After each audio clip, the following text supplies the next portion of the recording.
Le Saint-Esprit a attiré mon attention. Il dit, tu vois, beaucoup d'hommes de Dieu aujourd'hui, même les plus grands, sont enfermés par quelqu'un. Satan malmène les hommes de Dieu, les chrétiens et les chrétiennes. Il y a 5 ministères. Pasteur de Dieu. Satan a 5 ministères. Pasteur satanique. Dieu a mis en place les apôtres. Satan a mis en place des apôtres sataniques. Dieu a mis en place des docteurs. Satan a mis en place des docteurs sataniques. Dieu a mis en place des évangélistes. Satan a mis en place des évangélistes sataniques. Dieu a mis en place des prophètes. Satan a mis en place des prophètes sataniques. Maintenant, les 5 ministères de Dieu sont dans l'église. Les 5 ministères de Satan sont dans l'église. Maintenant, regardez. Lorsque Dieu mandate un prophète, le prophète est un ambassadeur de Dieu qui représente la sainteté spirituelle sur la terre et son message est imprégné uniquement de sainteté et de choses pures. Donc, les gens ont l'impression que la personne est dure et difficile. Quand vous regardez les 5 ministères sataniques qui ressemblent aux 5 ministères de Dieu et de son royaume, vous allez voir que le prophète de Dieu est dur. Il veut sainteté. Et vous allez voir que le prophète satanique, il dilue. Vous allez voir que, spirituellement parlant, les prophètes de Dieu ont un certain comportement. Les prophètes de Satan n'enseignent plus la parole. Ils prophétisent toute l'année, toute la semaine et tous les jours. Là où des pères spirituels diaboliques ont été dangereux, ils ont fait naître des prophètes qui sont devenus des commiens. Qu'est-ce qu'ils font? Toute la journée, il va te donner des prophéties, il va te dire des choses sur ta vie, mais jamais il ne va revenir dans la parole et puis implanter la parole de Dieu dans ton cœur. Donc, les gens ont évolué avec ça. Psychologiquement, l'église est dans un nuage noir. Comment détruire les cages mystiques? Je veux t'expliquer comment détruire le pouvoir de la cage parce que la cage est vivante. Quand Satan met en place une cage spirituelle, qu'elle soit psychologique, morale, ou peu importe ce qu'elle est, sache que la cage est un organisme vivant.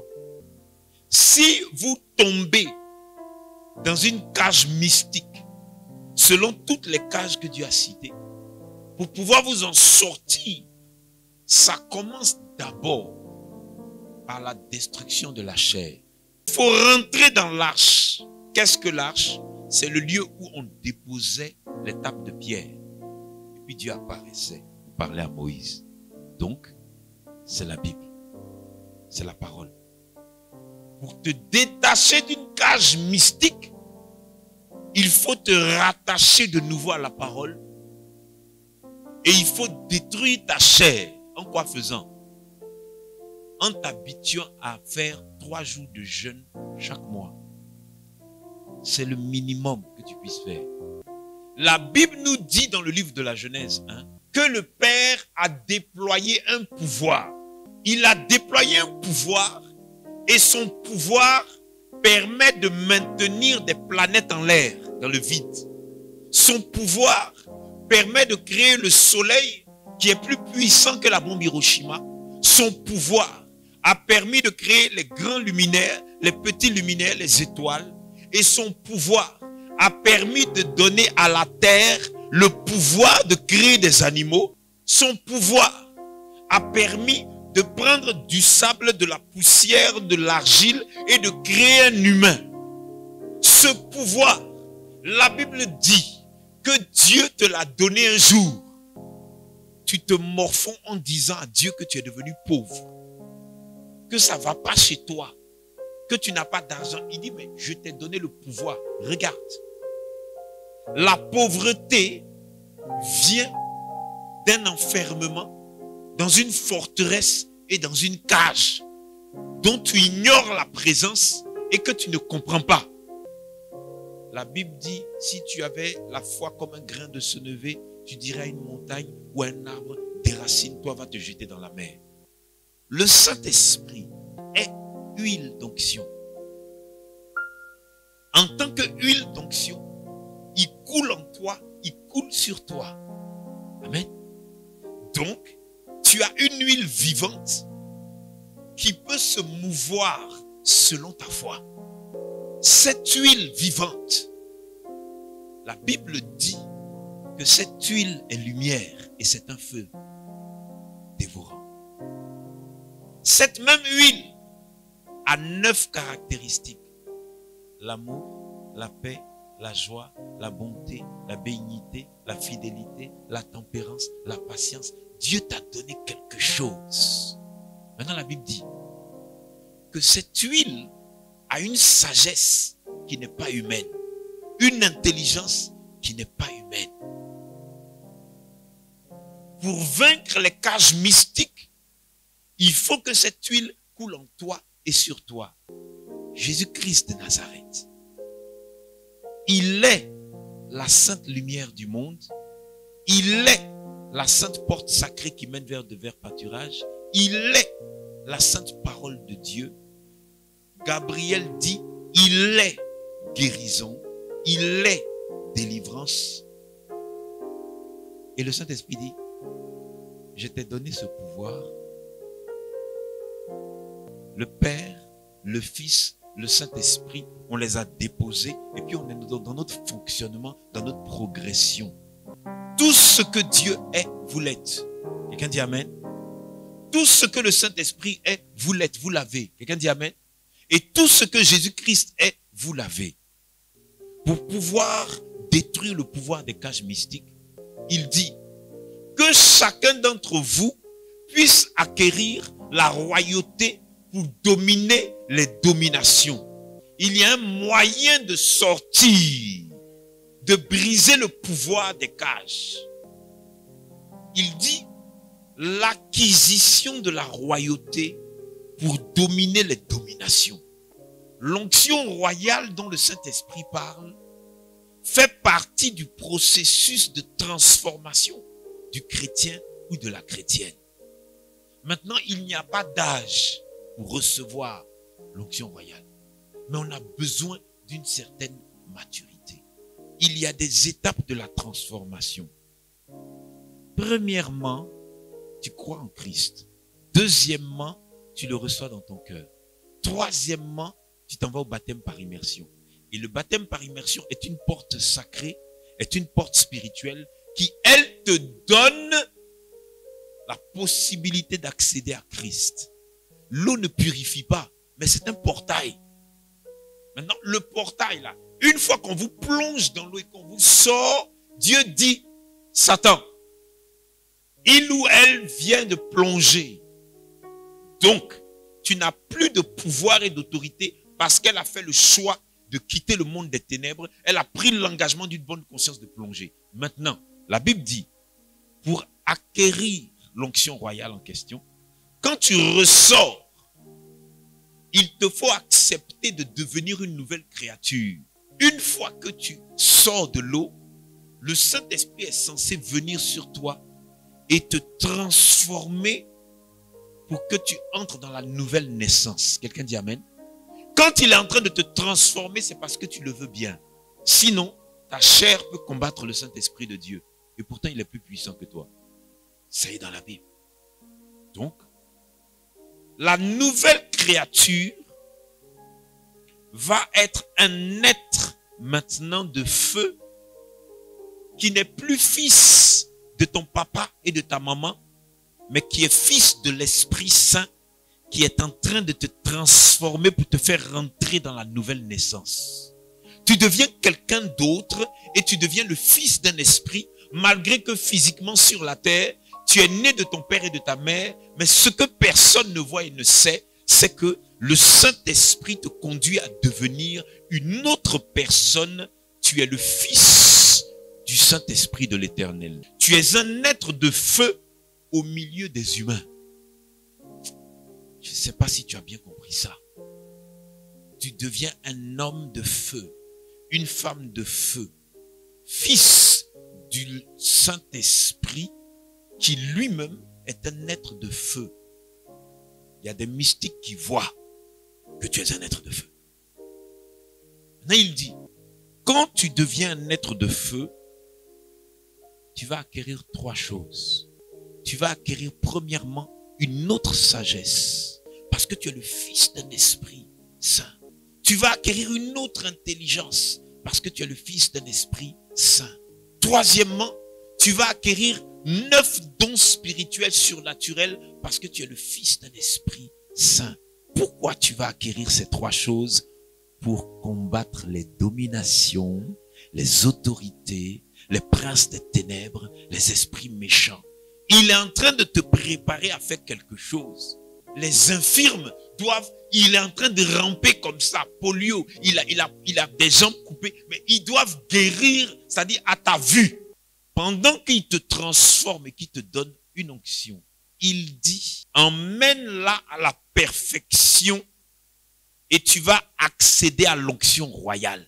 Il dit, on peut prendre le sceau de Dieu, le cachet divin du Saint-Esprit, et puis on l'emmène à la perfection.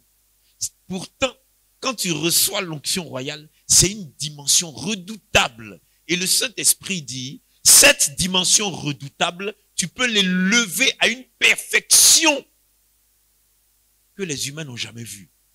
Il faut la méditation, il faut le jeûne, il faut la prière. Il faut méditer à outrance. Ce n'est pas aller à l'église qu'il y a quelque chose. C'est est-ce que tu t'es noyé dans la sainte parole de Dieu à tel point que la parole et la présence de Dieu et toi, vous formez une même personne. Frère, c'est trop chic d'être ivre du Saint-Esprit. Mais au commencement était la parole est esprit. Et lorsque la parole s'imprègne de toi, tu seras transfiguré par la sainte parole de l'Éternel. Toi et la parole, vous devez faire un. Quand Christ, qui est un humain, dans lequel il y a l'Esprit de Dieu, est venu, la Bible dit dans Luc 4 qu'il était rempli de l'Esprit et revêtu de la puissance de l'Esprit. Dès qu'il a eu ça, il a engagé le combat. Dès qu'il était revêtu de la puissance de l'Esprit, les cages ne pouvaient plus l'atteindre. Son esprit était verrouillé sur la sainte parole. Il était armé. Satan a essayé, puisque pendant les 40 jours de jeûne, Satan s'est présenté. Il a réussi à saisir l'onction royale qui va au-delà de l'onction royale de David. Il a saisi l'onction royale que donne le Saint-Esprit, qui est une huile d'onction vivante. David n'avait pas ça. On a pris de l'huile, on a versé sur David. L'huile avait le symbole du Saint-Esprit. Mais la Bible dit que Christ a saisi la présence divine de l'huile vivante qu'est le Saint-Esprit. Regardez Samson. Quand tu le lis, qu'il invoque Dieu, l'huile vivante vient et la Bible dit que ses liens commencent à brûler. Et l'huile vivante se retire.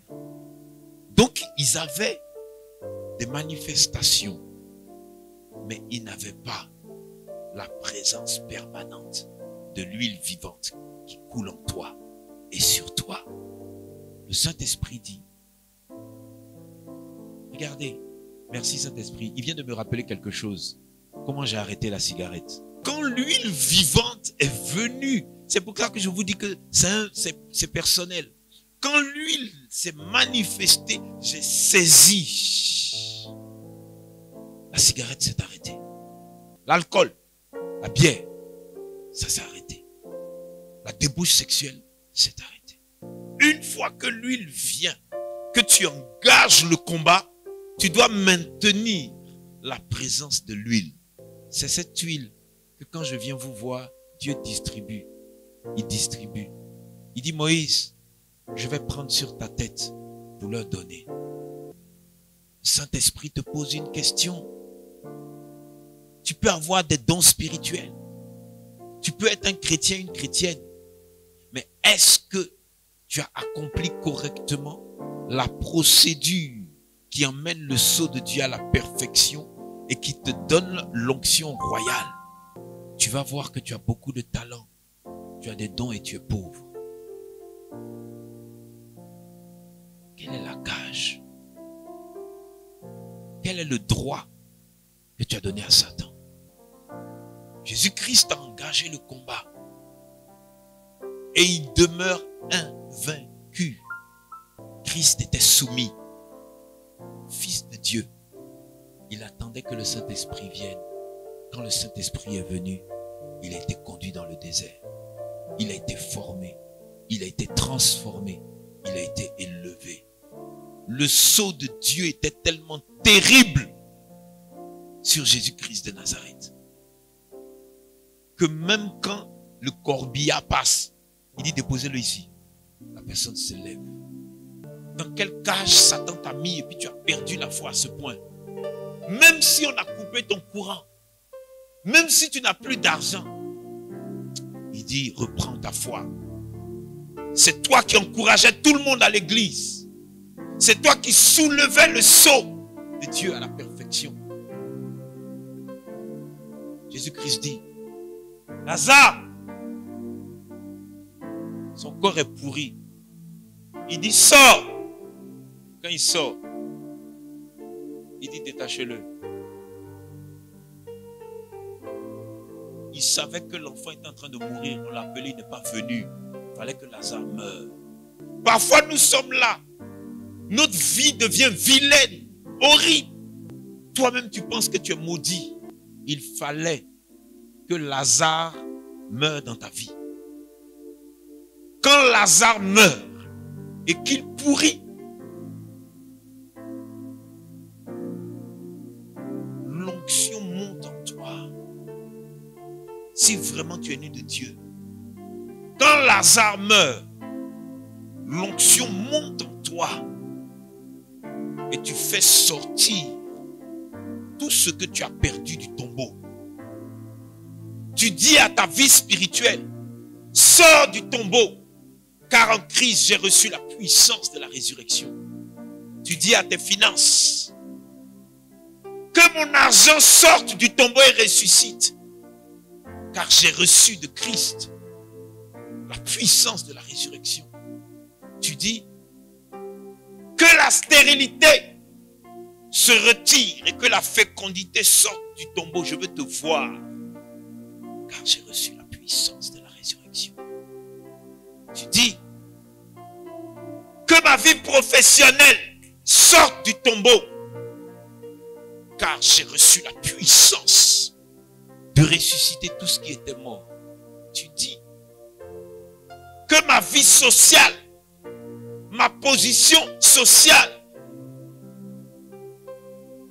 ressuscite, car j'ai reçu le sceau royal, l'onction la plus élevée, non pas celle de David, non pas celle de Samuel, mais celle de Yeshua HaMashiach.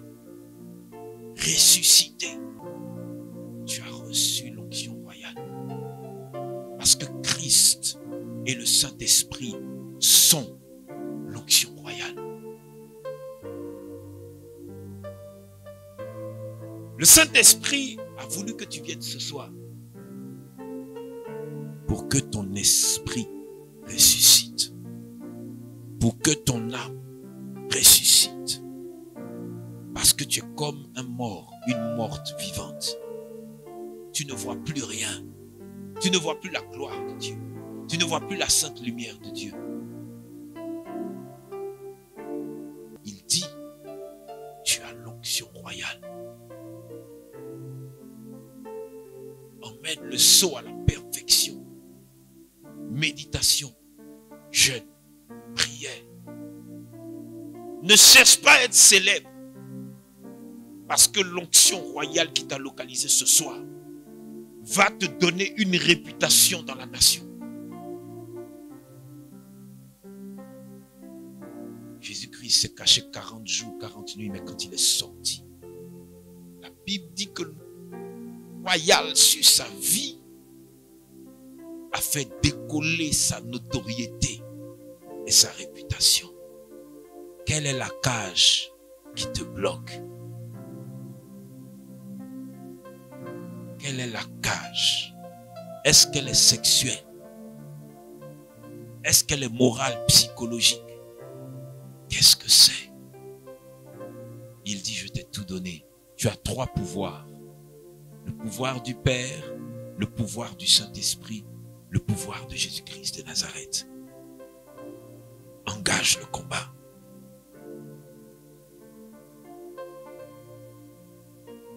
Engage le combat. Je proclame ce soir pour ta vie la destruction de toutes les cages mystiques qui t'empêchaient d'aller de l'avant.